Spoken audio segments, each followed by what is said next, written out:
هذه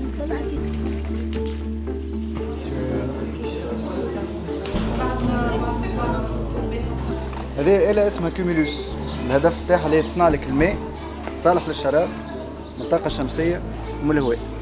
المبدأ اللي احنا نعاودوا ونكرروا الفينومين دو لا غوزي، الندوة بتاع الصباح. دونك شنو يصير؟ نجي نشوف من هوني الهواء يدخل من هنايا، يباس يتعدى من الفلتر الولاني بتاع الهواء باش ينحاو منه لي بارتيكول اللي يوسخوا الهواء، ومن بعد يدخل في قلب الماكينة، وفي قلب الماكينة تنزل التمبيراتور والحرارة بتاع الماء باش ينجموا نعملوا الفينومين دو لا غوزي ولا بتاع الندوة، وقتها الماء يتحل.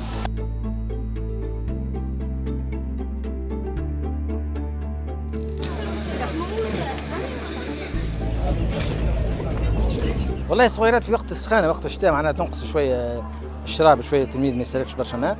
تو في الصيف كل واحد يجيب معاه دبوزه ماء من الدار، فهمت؟ ما بغيتش تستهلك الماء هنا، ما غير صحي وفي حشرات وفي كذا وغير مراقب، فهمت؟ لأنه تاع مياه أمطار.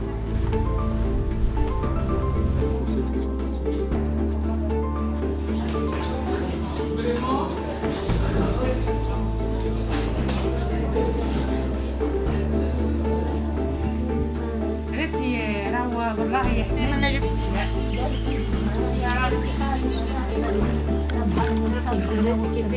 رب